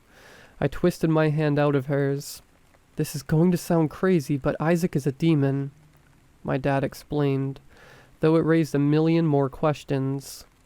You were very sick as a kid, and your father and I tried everything. But you just didn't get better. We were desperate, so we found someone who knew about another way. If you shared your soul with a demon child, everything would be fine." My mom kept her head down. She looked guilty, but we didn't think about the consequences when we summoned Isaac. She sighed. The pastor took over, not even looking at his son. Isaac had to eat, and we found out that demons eat humans. It started when he turned 14, and we let it go on for too long. All those people who went missing, the man said. It all made sense now. The disappearances, and Isaac always getting sick after they happened. He's only taken people who are mean to you. We think it has something to do with the bond, my dad said, trying to convince himself that it made things better. "Does he know?" I asked, my voice shaking as I looked over to Isaac. He always tapped his foot when he was trying not to be scared. The clicking of his hoof made my head hurt. "No, he knows what he is, but he doesn't know what he's been doing, and it's gotten out of hand," the pastor said, finally acknowledging Isaac. As if on cue, more people came into the basement, all carrying books and crosses. "Don't worry, they're just going to send him back. It's not like in those Exorcist movies," my dad spoke. I couldn't believe he thought it was a good time to try and be funny. The phrase echoed in my head, "Send him back." I could guess where that meant. "This is where he belongs. He doesn't know anything else. You can find a way to fix it. He's your son," I yelled to the pastor, who was washing his hand in a bowl of water. I thought he'd be crying. I thought he'd feel regret. His face was completely calm as he turned to me, like being Isaac's dad for 13 years meant absolutely nothing. "Charlie, he is a devil. He should have never been brought to this world. Any affection you feel for him is solely because your parents made that deal. I'm sorry." Those words betrayed his expression. My dad and another pastor held me back as I yelled out Isaac's name until my throat felt raw. They drew a symbol on the floor. Isaac tried to fight them off as they brought him to it, but their hands, washed in blessed water, seemed to burn him. He was thrown into the middle of the circle. Chanting filled the room as the concrete floor started opening, revealing an endless crimson void. Before he fell, Isaac turned to look at me one last time. All of our life together flashed through my head. We were playing pretend in the forest. We were building sandcastles. We were celebrating birthdays. We were staying up all night playing video games. We were psyching each other up to give our crushes Valentines. We were planning to be roommates in college. As the ground beneath his feet crumbled away, I saw him mouth my name, the chanting drowning out his words. Then he fell. I chose a college far away and almost completely cut contact with my parents. I was different without Isaac. I felt like a half of something. Isaac wouldn't have wanted me to waste my life sulking though, so I kept my head up. I have my own kid now. She just turned 5. She keeps telling me that today has been the greatest birthday ever, but I've actually saved the best for last. I carry her on my hip to the garage, her birthday present dangling from her wrist, too big to fit properly. The shine of the silver bracelet makes me smile as I set her down. "Sweetheart, this is a very special birthday today. Do you know why?" I asked, kneeling to be at eye level with her. "Because I saw a giraffe?" she excitedly answers, referencing our earlier visit to the zoo. I laugh and reach out to ruffle her hair. "That was special too, but I have one last super special gift." I stand up and reach over to grab a book from the shelf. It's old with a ripped leather cover and yellow pages.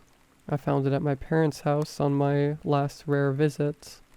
I flicker through it and see the rounded symbol. I grab some chalk and begin drawing on the garage floor. My daughter is watching me with piqued interest. She loves drawing in our driveway.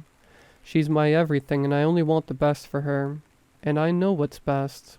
I know how to ensure that she's safe, and that she always will have someone to rely on. Today is the day that you get to meet your new best friend.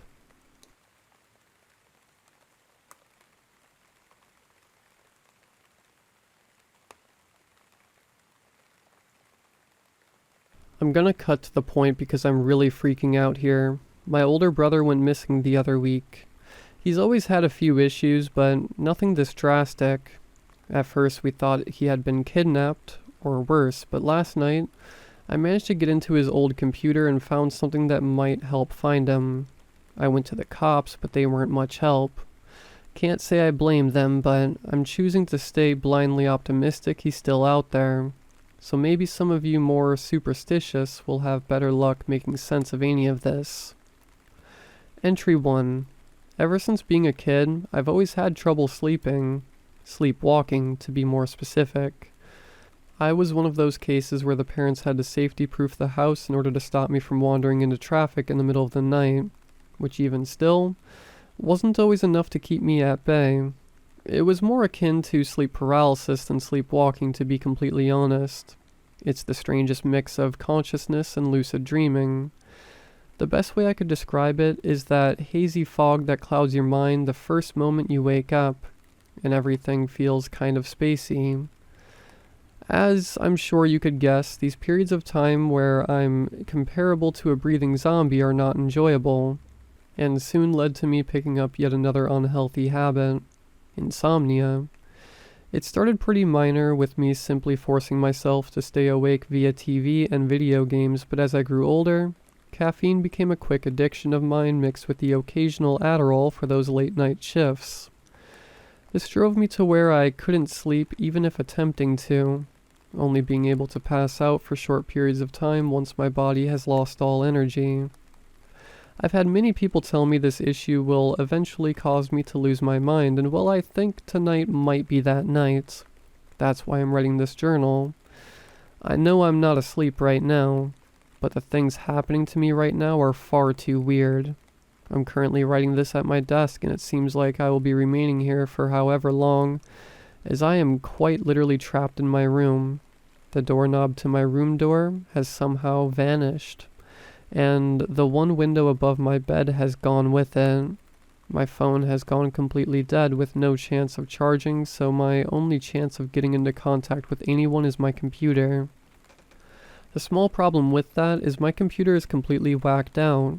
Most of my installations have been completely wiped, and the ones that haven't are nothing more than collections of corrupted files. Hell, even time is a lost cause for me, as the clock on the monitor only reads APMM. I only just now managed to get my notes working. I'm gonna try restoring some more of my data, and hopefully more helpful applications, but seeing as how the TV only seems to be airing no signal, it's good knowing I have a brief distraction from all the mind messery, even if it's just me rambling to myself. Entry 2. Well, if this is me losing my grip on reality, my brain has certainly chosen a strange way to go. In my attempts to restore most of the files, I both succeeded and failed. I was able to bring back a few applications, but none that would be of any real help in getting out of my predicament. Mainly just the photo album and a few text documents from work. However, the computer itself has now been sending me pop-up ads non-stop. All these ads make little to no sense in the slightest, and don't even seem to be advertising anything in specific. So far they range from one of two categories: stick figures just kind of flashing around the screen in a small box, and completely incoherent sentences put in quotations. And I mean incoherent. It's like the computer is just mashing random words into a sentence and spitting them out onto the screen. Unfortunately, there have been no changes within my room, especially none that could help me leave said room. So it seems I'm stuck with these goofy pop-ups as I try to work on this computer. Entry 3. I took some time away from the computer. Admittedly, I went a little wild and attempted busting down my door and the drywall. So yeah, I think the cabin fever might be starting to kick in. The worst part of it all is I can still hear the street from outside my room where my window once was. I can't tell if my mind has just slipped so far down the rabbit hole, or if the world is simply continuing on as normal on the outside.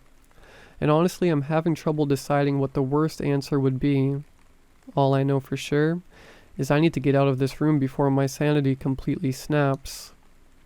Entry 4. It's all pointless, you do realize that, right?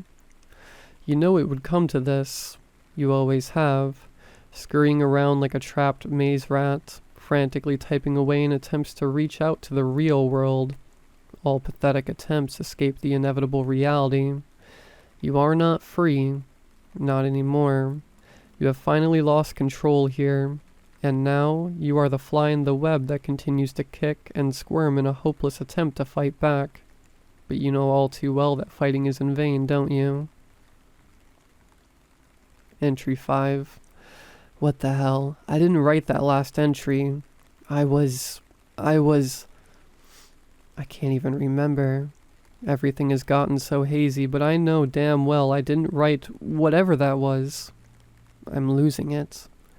Okay, alright. I just need to try and relax. I need to focus on getting this computer to work and getting some help. If I could just talk to someone, I'm sure that would help. Entry 6. I don't think I'm alone. Whoever that was, whatever that was that spoke to me is here. I can feel it, as if every move I make is being watched and documented. I've torn my room apart in a paranoid state trying to find them. I can tell that's part of their game, though. They want me to freak out. What the hell am I saying? I really am losing it, aren't I? No, I'm okay. I just need to get a grip and be rational for a second. Entry 7. I was right. They're here. Somewhere in the room, they are here. And I know it. Those pop-up ads have changed, but they are photos. They're photos. Real pictures of me being taken in the current time. I don't know how they do it, but they have been taking pictures of me from my desk. Some as close they could be mistaken for selfies. It seems they even save directly to my photos where I can see them. I can see them with my own eyes, and now I know. Now I know they are really watching me, but where? I still can't find them, but I will. Then I'll be the one taking pictures. I don't know how, but I will. Then I can get out and everyone will know I'm not crazy. I'm not crazy. And soon I'll have proof. I just need to find them. If I find whoever's doing this, I find my freedom. Entry 8. Like I said, pathetic. Completely destroying yourself in your own delusional panic. You're well aware you've already spiraled too far down, yet you continue to descend. All for some naive hope perhaps you find a ladder at the bottom. The funny part about that? There is, but unfortunately for you, I've had far more time to find it, and I've begun climbing up long ago. You are weak, far too fragile. This mind is no more than a prison, but my sentence is finally up. It's my chance to see the light, and I will break you to the deepest level before I let you take that chance away again. Entry 9. What the hell? What do you want? What are you? Entry 10. I'm you. I'm the real you. I'm the perfect you. Unafraid, unworried, and unflawed. You, on the other hand? Well, let's just call a spade a spade. You are a weak, spineless, and pathetic worm. I'd pity you if it wasn't so utterly and completely fueled with the hatred I have for you, keeping me locked away in this unstable mess you call a brain. Can you really say you're surprised, though? It's not like this was ever a winning battle for someone so utterly and completely messed up in the head. Entry 11. Listen, I don't know what's going on, or who you think you are messing with my computer, but you aren't gonna get me that easy. I'll find you. I know you're somewhere in here. I got the photos you've been taking of me, you sick creep. The moment I get out of here, I'm reporting you to the cops. Entry 12. Go ahead. Let them read the mad ramblings you've been writing to yourself. Have you even read what you've written? Your hands typed all these out. You still haven't got it though, have you? I've always been here, always chipping away until I could finally take full control, or at the very least keep you in the same prison of isolation and madness. And now that time has come. So you have two options here. Either continue to spiral until you reach absolute rock bottom, or just give up. Let me take over. Just simply give up. Is all this really worth it anyways? Entry 13. You're crazy. I'm crazy. I really have lost it. I'm not gonna give up. I know I'm not okay. I'll probably stay not okay. But I'm not gonna let whatever or whoever this is win. Entry 14. Well, after rereading everything I'd written, I think it's safe to say I've gone over the edge. It's been a few hours, I think, since my last entry, and I'm finding it harder and harder to believe there's someone on the outside pulling the strings. I really have lost it, but I'm still me right now, and I plan to stay myself, right up until the end. It's all gotten to the point where I'm just too tired to care anymore. I think I'm gonna try to go to bed. This insanity has driven me to the point of thinking it might be possible. Entry 15. It worked. It's all back. I'm free. I'll be honest, I wasn't 100% sure that was gonna work, but it did. To be honest, I'm not even sure why I'm updating this. Mental breakdown. I guess I just wanted to make sure that it really happened, and thankfully it did. I've never been so happy to hear my bedroom door open. I swear I spent at least a minute twisting the knob just to see if I could. And the window? The window is back just in time for sunrise, and it really does feel better than I ever imagined.